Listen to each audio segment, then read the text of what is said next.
Hello, friends. My name is Asslam Shaikh, your host for this evening. I'm the founder and CEO of Aleph, a platform to promote the global perspective of education and career. This is our 35th webinar series and broadcasted live on Facebook and YouTube channel. Every Friday, we aim to bring in the valuable speakers to discuss the topic that is important to you and to your career. For the benefit of these viewers who are joining us first time, let me quickly share with you a screen and a quick presentation about who we are and what we do. Our company name is Aleph. Aleph is the first letter in Arabic and Urdu language, which signifies the beginning, and hence we kept this name because for most of the students, it is the first time new beginning of the new education system, new education culture, etc., etc. This is our core team in our organization. Our organization was formed in 2008. We have counseled over 23,000 students so far. We maintain a very healthy 100% admission ratio to the university we represent and 95% visa success ratio. We are affiliated with ICEF, WEBA, which are the international renowned bodies in our industry, and also with the other bodies which you can see in front of you. In COVID, we had a reason to smile. We were rated as a top 10 most recommended overseas education consultants by the Insight Success Media House. We also promise our students 100% guarantee for the admissions once we accept your application to the university we represent. These are some of the universities where our students are studying the different programs, right from bachelor's to master's. We also help the students to get the scholarship. Until 2019, Aleph has helped 23 crore rupees of scholarship to our students under various heads, which you can see in front of you. These are some of our scholarship recipients. The scholarship could be as low as $1,500 to as high as total tuition fee waiver. We offer the students a career counseling for the students who are confused about their career, what to do and where to go for. We also help the students for IELTS coaching. This is an exam which is almost compulsory for most of the institutes across the world. Aleph has also been awarded as the Silver Partner Award by the British Council for this IELTS services. And in terms of study abroad, yes, right from study profiling to accommodation and in between everything, we offer this kind of services to our students. These are the countries which we represent across the different continents of Europe, North America, Middle East, and Asia Pacific. We also offer edge out services whereby we help the students to know about the cross-culture. We do the cross-culture training, health, fitness, the basic etiquettes which is required before you even step into the foreign culture. We maintain a very healthy 95% student success ratio. Probably one of the reasons why is that we visit our students in most of the universities. Me and my team is always on the go to take the students' feedback. We also been very active on social media, has got a good, decent followers across various platforms. We organize or participate in a lot of international and local educational events. And we also, as I said, visit our students. You can see the counselors visiting them in Dubai, me in Ireland, or some other people in Switzerland. These are some of the student success stories. Students from Mumbai has successfully completed a master's in US, is now working in New Jersey. And Akshay is from NM College, has successfully completed his MBA and now working with Dell Technologies in Ireland. You can see more success stories on YouTube channels whereby you can see the live videos as well. And about me, well, I've counseled over 1,000 students, have traveled over 14 countries, been certified consultant by ICEF, WEBA, British Council. Also, the part of executive member of Bombay Industry Association, their academic committee, and also the ex-president of BNI Plus chapter, which is the world's largest networking platform. That's something which I wanted to share about our company. And let's quickly move to the next session. And today's topic is training careers in hospitality and tourism management. To discuss these exciting subjects, we have with us an expert panel of speakers. And let me do the honor of introducing them. So let's have Ms. Rita Swami in the room. Hi, Rita. Hello, Ale. Hello, Aslam. Nice to be here with you. Thank you. Thank you for joining. And let me quickly introduce to our audience. Rita has a background in travel and tourism sector, having worked with international airlines for many years. She transitioned to the education sector a few years back, working with NGO for children with learning disabilities. She now managed the India Admission Office of the Pacific International Hotel Management School, which is one of the renowned hotel management schools in the world in New Zealand. Her experience in the hospitality and education sector enables her to assist students and parents to choose New Zealand as their study destination, not only for the education, but also later on for the successful career and living. Thank you, Rita, for joining us, and I'll come back to you soon. Thank you so much, Asslam. Thank you. Okay, let me have another speaker from industry as well as an academic and hospitality background, and let me welcome Tara Verma Sengupta. Hello, Tara. Hi, Asslam. Hello. Tara, thank you very much for your time. Let me quickly introduce you to our audience. Tara is a behavioral specialist, internationally certified image consultant, coach, and NLP practitioner. She's an alumna of a prestigious Institute of Hotel Management in Mumbai and has more than 16 years of corporate work experience with some of the best brands in the country like Taj Group of Hotels, United Healthcare, Regis Group, India Bulls Real Estate, and the Leela. Her client includes senior management members from MasterCard, Mahindra & Mahindra, Grand Hyatt, Times of India, etc. Tara is also a content writer, speaker, film buff, animal lover, and avid culture enthusiast who curates and anchor corporate initiatives and events. Thank you, Tara, for joining us. Thank you for having me. Okay, so friends, if you have any questions as we go further, please do not feel comfortable to write onto the comment box in whichever platforms you are accessing this program, and we'll be more than happy to take those questions in the live sessions. So let's begin this program, and let me have Rita again in the room, and let's ask Rita very first question. Rita, we have got a lot of students and parents who have already been excited and showed their interest towards hospitality. So we would like to know more about New Zealand as a hospitality destination. In fact, I was talking in the morning to someone who is come from a travel agency, and he swear that New Zealand is one of the most demanding destinations, especially among the young couples. And so that's something very interesting thing which he mentioned. So we wanted to know more about New Zealand as a hospitality destination, and of course also about your institute. All right. So New Zealand is a stunningly beautiful country. It's way down under, south of Australia. A lot of Hollywood and Bollywood films have been shot there. It's called the adventure sports capital of the world because bungee jumping and jet boating, skiing, it offers everything, trekking, caving, all of that, all of those experiences. It's also very, very geared to hospitality because hospitality is their second largest industry and their second largest export earner. And it sees in the year ending Jan 2018, it saw around 37 lakh visitors within a year. And their population itself is 50 lakh. So it's expected, it's expected that in the years to come, it's going to, the incoming tourist traffic is going to equal, if not exceed, their population. So New Zealand offers huge potential in the hospitality sector in terms of jobs, in terms of careers out there, in terms of a varied experience in the hospitality sector. One could join various streams there. That's what makes it so interesting as a hospitality destination. Very, very interesting data by far, and I'm sure that the students are really interested, and parents especially ask me about the few questions which I'm going to ask you as we go further. But thank you very much for adding this piece of information. Thank you. Okay, let's have Tara in the room. Tara, we got to know about New Zealand, why it is famous for hospitality, but still for many students who wants to make a career in the industry, they're still not very clear that what does this hospitality management course is going to teach them and how this program is going to help them to get into this industry. So if from a layman point of view, if I want to understand what is hospitality management in a simple terms, how would you define that?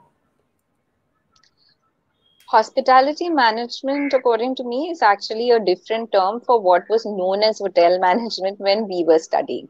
And I believe that hospitality management is a much better way of describing it because hotel management makes it a little restrictive. Hospitality management and tourism management is a study of the entire industry, and it's a very broad spectrum subject. So students who graduate in hospitality management from an institute are essentially looking at career options across the board. It could be in hotels and restaurants, that's a no-brainer. It Yeah. could be in diverse segments like events. It could even be in a tourism segment, which could be travel, which could be in a travel agency, it could be in an airline, it could be in any sector in the travel business. It could be in a resort or a spa.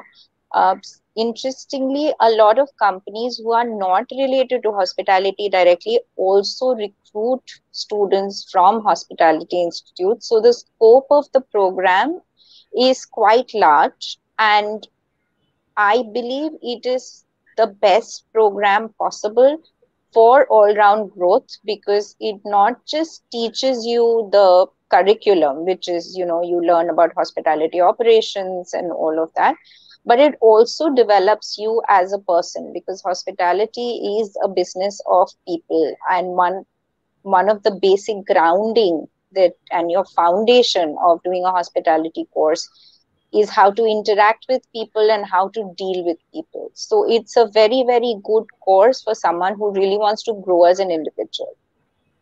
Absolutely right, Katara. And just to compliment you, what you said, I've got a report in front of me, and that says very clearly that hospitality is also the largest employer, second largest employer after the industry of globe oil, and it has got the second largest turnover in the world after the globe oil Hmm. industry. So it definitely makes a lot of sense. And people, what you rightly heard from Tara is that if it's not only about hotel and restaurant, it goes much more beyond. And as we progress further, definitely we're going to touch upon the different industry sectors whereby you can make your career. Thank you, Tara, for this piece of information.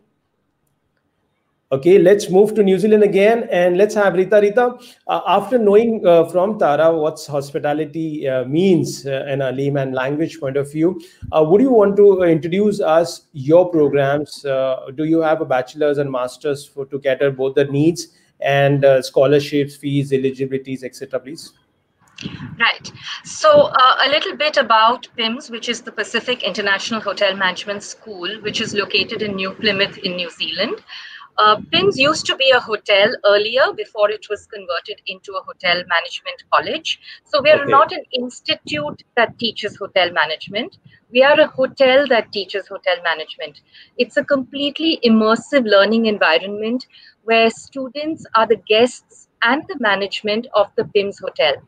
So they run the hotel Wow. while they are studying. That's what makes it an immersive simulated learning environment.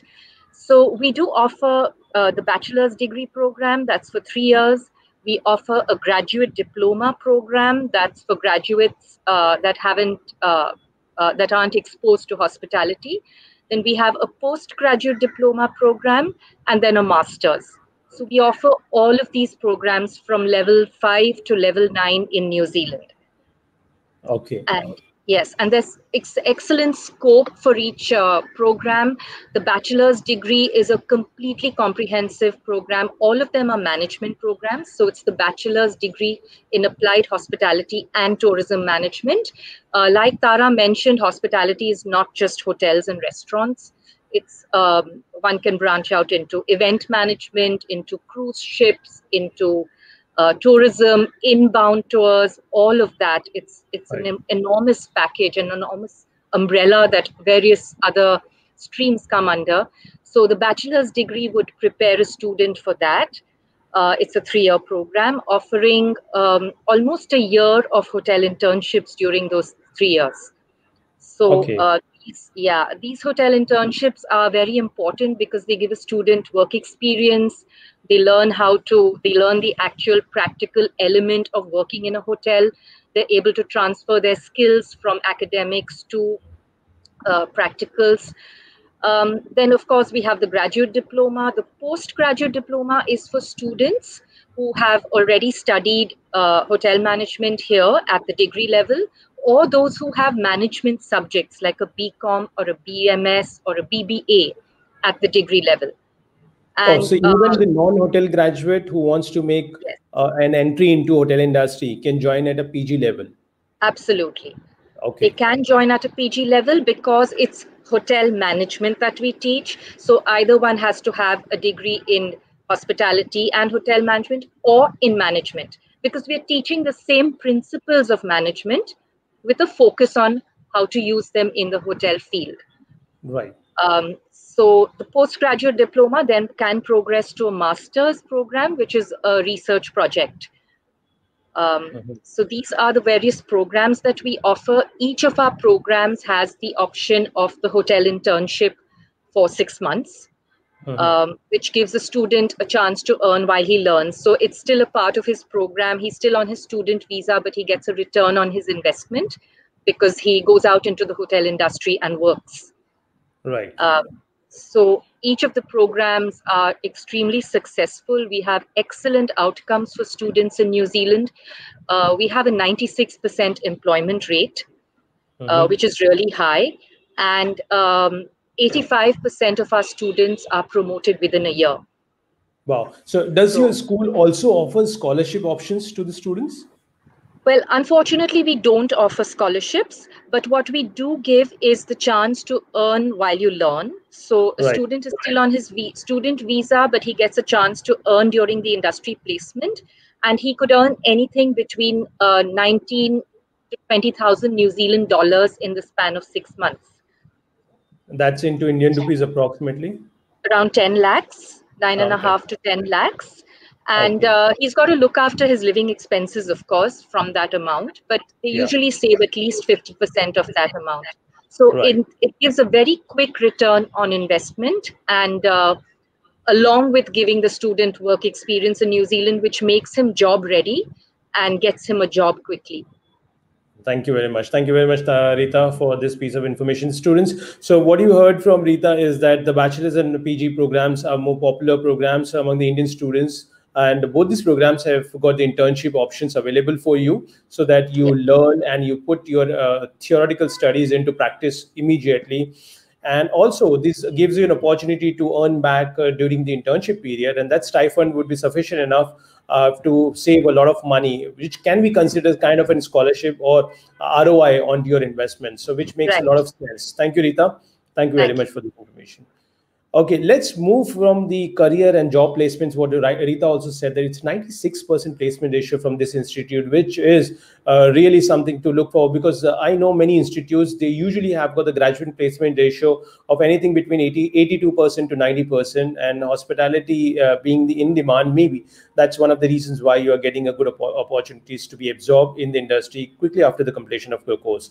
Okay, let's have a Tara. Tara, we would like to know, as Rita was concluding the answer with the jobs and industry, we would like to know more about how the industry future looks like. What are the trends you are seeing for students once after they complete the graduation? And of course, this is a very difficult time to ask this question, but we always plan for a future. And this is what I tell always to my students, that don't just look into the present, and you got to live also for a plan for future. However, I have got some interesting data before you start your answer. Friends, what India is going to look like as per the reports, India is going to be among top 5 business hospitality market by 2030, business hospitality market. And backed by that, we are expecting the increase of the business traveling expenditure within India by the foreigners by 3 times, and which is in tune of $30 billion US dollars. Another very important point in India is that hospitality is rated among the top 10 sectors to be invested by the foreign direct investment. So that also gives you some very positive outlook about this industry. And by given the total number of rooms we have in India market, 130,000 approximately pan India, we are still a shortfall of 50,000 rooms as on date. So this is the outlook what the industry gives you, and let's build onto it what Tara has to add from the sectors and the trends point of view. Tara? Yeah, interesting statistics. And as you said, Asslam, we'll just discount 2020 and pretend that it did not happen. But if you look at figures of 2019, the World Travel and Tourism Council ranked India 10th out of 185 countries in terms of the contribution that it made in the tourism sector. If you look at it, if you look at the earnings from hospitality, just out of hospitality tourism, it was about 13 lakh crores, which is a pretty significant amount of our GDP. So True. yes, it is a growing industry. Even now, the world has gone through a pandemic, but if you look at hotels right now, it is peak season, and a lot of hotels have started coming back to work and offering things, of course, following very stringent measures. But yes, direct foreign investments bring to mind that a lot of international hotel brands are already in India. What is interesting is that a lot of their subsets are also coming in, like That's right. the Elements hotels are going to Yeah. come into India. If you've heard of the Alila, which had only one hotel, which was in Goa, is kind of set to expand into other cities in the country. So there are going to be expanding footprints by existing hotels and probably some more groups which will come in. But here I am just talking hotels, right? So as I said, there's a lot more that can be done. In fact, I personally know that the Regis group that I worked for, it's it's a global serviced office brand, and at that point of time it was the largest supplier of serviced offices in the world. We started a management training program where we only recruited kids from hospitality schools because the mindset matched. True. Because we were looking for people who are service oriented, customer friendly, who are polished, who are ready to serve. And you don't find people better than from the hospitality industry. So there is a lot of potential for students who are studying hospitality, whether they're at a bachelor's or a master's level. Wow. So, friends, huge industry opportunities, not only within the industry of hospitality and tourism, but going beyond. And then you see that the Regis, the service offices recruiting the hospitality graduate is a sign that it's people skills which matters, rather than anything related to the technical skills. So, thank you, Tara. Thank you for that information. And on this point, let me have Rita also in the room. Rita, would like to know more about once the students graduate from an institute like PIMS in New Zealand, what are the career opportunities are available for him in New Zealand? And also, if you can touch upon the points of PR, because a lot of students also look for having a permanent residency options available in New Zealand. So, would you like to discuss about those points? Right. So New Zealand is one of the few countries that offers a student chance to stay back. So the investment that he makes in his education in New Zealand gives far more than just the education. It gives a chance to stay back in New Zealand and work there. So, for instance, the bachelor's degree gives a 3-year stay back. The postgraduate diploma also gives a 3-year stay back. Like I said, we have a hotel internship built into our courses, and we have a 96% employment rate. So, this makes a student very, very job ready. The internship, they get jobs easily once they finish. Career options, of course, would be in hotels, restaurants, and the tourism sector in New Zealand. Like I also mentioned earlier, we have an 85% promotion rate. So students are promoted very quickly since this is a management program. Yeah. And within 2 to 2.5 years, they qualify for their PR application. So the PR application is a point-based system. One needs 160 points to qualify. So I'll just give a quick example that if a student's under 39 years of age, he gets 30 points. If he's done the postgraduate diploma, he gets 50 points. If he's not working in Auckland, he gets another 20 points. So it's very quick. It's very easy to notch up these points to qualify for PR application. And 3 years is a long enough duration for them to qualify. Plus, they get jobs easily because PIMS over the last 25 years has worked itself up into a brand in New Zealand. We have an excellent reputation with hotels, and they all welcome students that have trained at PIMS, that have studied at PIMS, since they have academic knowledge, practical training, as well as the work experience. So it's easy for them to get jobs. They do qualify for PR since there's a high promotion rate, and they do manage to make it to that level to qualify. So Absolutely. once they put in that PR application and they get it, then they can join any job, any sector that they want. Right. Like Tara mentioned, hotels and hospitality training gets a student job ready for a variety of sectors. They could get into education, they could get into media, they could get into real estate, anything that requires dealing with people. Right. It's just that I always say hospitality training is somewhat like military training. So when you look at someone who's been to an army school, that stays with him for life. It's in the bearing, it's in their grooming, all of that. It's similar with hospitality training. You That's so talk to true. a person for 5 minutes and you realize he's not ordinary. He doesn't have ordinary people skills. They are extraordinary. And that gets them ready for sectors across the board, anywhere that is required to deal with people. I So think these yes. are prospects for students that study hospitality at PIMS. Very well said, Rita. I can't agree more with this point. So that remains with the students, and these are the live examples whereby you come from the similar industry, Tara come from the similar industry, and then you both are doing successfully well into your respective fields. Rita, also want to ask if you can take up this question that one of our students are asking can we do we need to have a IELTS test? Yes. So all colleges in New Zealand, all programs in New Zealand require an English language test. It could be the IELTS, it could be the PTE. This is an NZQA requirement. NZQA is the New Zealand Qualifications Authority. They're the governing body for education in New Zealand. And they've made it mandatory for all students, international students that are not from English speaking countries to come to, when they go to study in New Zealand, they are required to give this English language test. It's a good Okay. idea to give it also because it is an English speaking country. And for a student to be able to cope with the coursework over there, they need to have basic English skills. So Right. this test would tell them whether they're ready for that. Correct.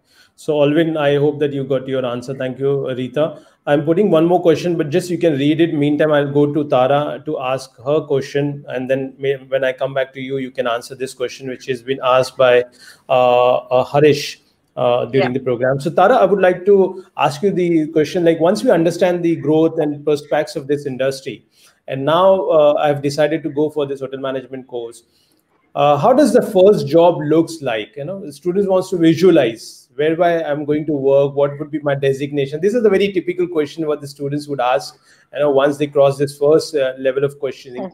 So how the profile salaries would look like? So would you like to share some experience of yours? Yeah, sure. To be so young and be in college. Anyway, um, well, there are two very specific subsets to this. One is if the student is studying internationally in New Zealand and wishes to come back to India. And the second, of course, like Rita said, New Zealand does give an offer of a 3-year stay back and you could apply for a PR. So I really wouldn't know about pay scales out there, but I will talk about what Yeah. can be feasible in India. India. So in India, clearly, they can join at various levels. See, at the end of the day, a degree or a qualification is just as good as the person who's holding it. So yes, an international degree is a wonderful thing to have, but the person matters equally. It's a people business. Right? So the the three levels of joining would be either as a management trainee or as a supervisory at a supervisory level or as frontline ground level worker. Okay, the salary range could be anywhere between a 15,000 to a 28 to 30,000 a month, depending on what company you're joining, where you're joining. But yes, I am talking about hotels more or less here. If you could go ahead and join a private company which is looking at, let's say, a catering supervisor or a catering manager, you could join an airline, you could join something else where there's just too much of a broad spectrum in terms of the numbers, so it doesn't make sense really to discuss that. But like I said, that the scope is huge, and at the end of the day, what does matter is the reputation of the institute that you're coming from. So if your academic qualification is backed up by a reputable institute, that is really, really important. The interview process is important because you understand that the number of jobs are that much, and the Right. number of applicants is usually more than the number of jobs. So obviously having an edge is always a good thing. What is really good, and I would like to point this out, is that the international experience is just not a certificate, it comes with international exposure, and that I believe is a really good thing for students to have. But in terms of numbers, what kind of designations, in hotels it's pretty standard, it's 3 levels, and I gave you the kind of Yeah. salary that they can Correct. expect. Correct. Right. Thank you very much for that. So, students, you must have got the very clear and simple idea that how do you start or how do you expect to start your career across the different industries, and also it depends upon a lot on to you that how much you have learned and absorbed the education which has been imparted to you by any institute which you have studied from. Okay, so let's move further and go to Rita. Rita, we would like to know from you after knowing the future prospects in New Zealand. So, what's the current situation? If somebody wants to join your school, then when they can apply, can they travel or not? And also, I've got one question here from the person. So, if you can also address this question as well, please. Right. So I'll first speak of COVID. Of course, it's been a shot in the solar plexus of the hospitality industry all over the world. We're all just on pause, waiting for things to get better, waiting for the vaccine, waiting for the virus to wane, waiting for people to start traveling again.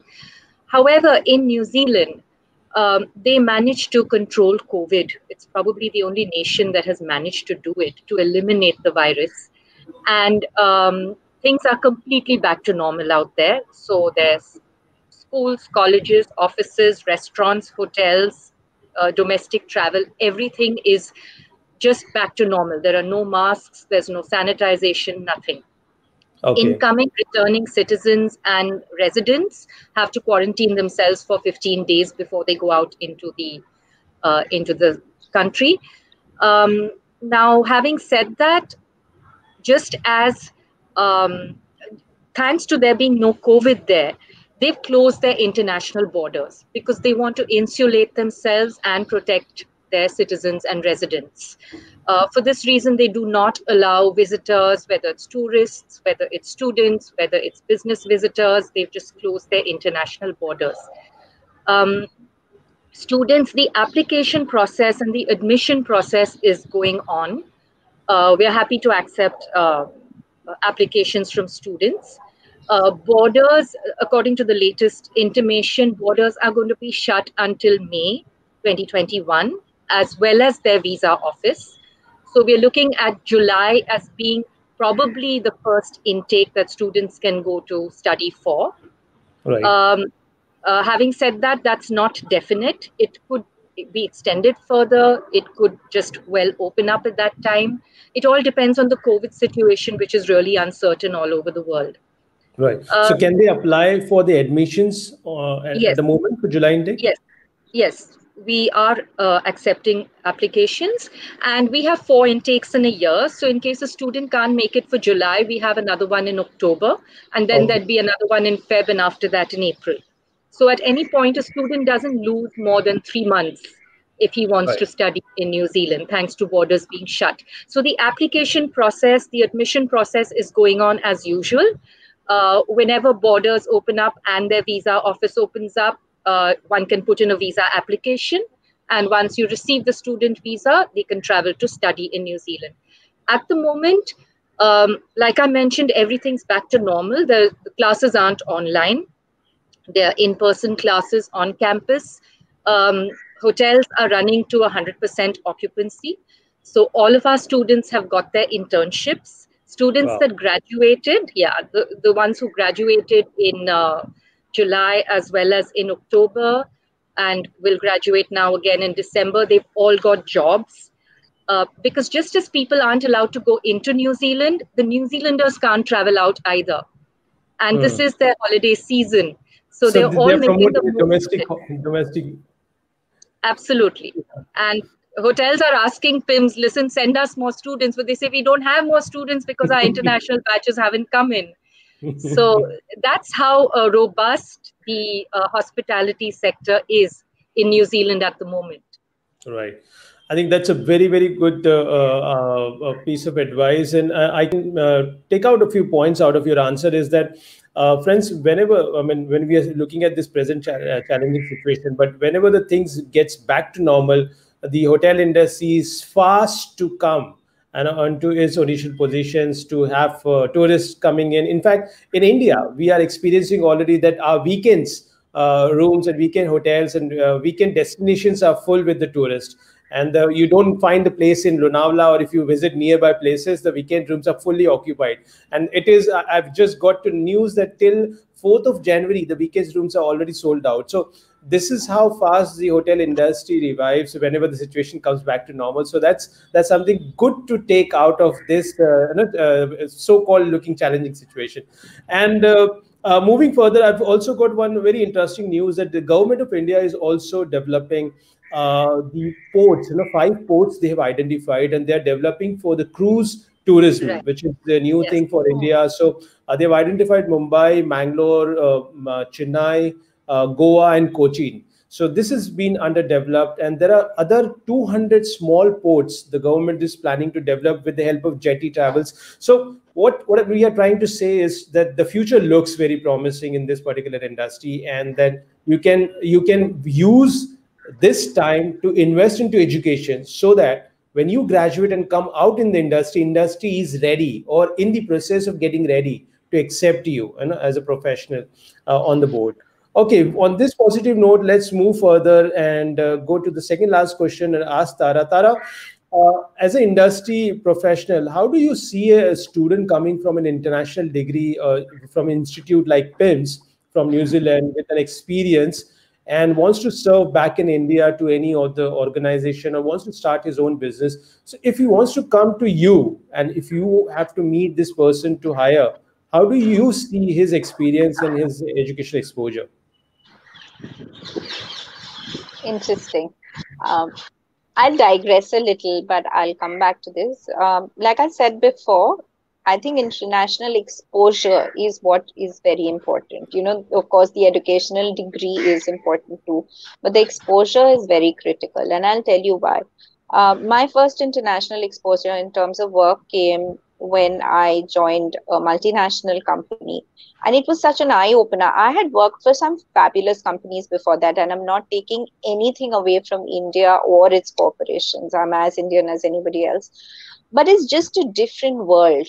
And I believe if hospitality is in your blood and that's where you want to be, the more you expand your horizon, the more you meet people of different cultures, the more you exchange ideas and thoughts and learn new things. Food, for example, such a big part of hospitality. The more you see, the more you taste, the more you experience, the more you learn. There is no end to it.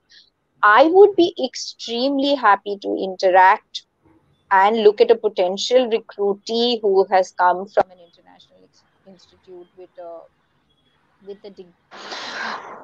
Having said that, I think there are two, three things that sets apart international institutes or international destinations. One is there are very, very stringent laws in terms of safety, food safety, security, etc. We have laws in India. I think our laws are slightly different. Okay.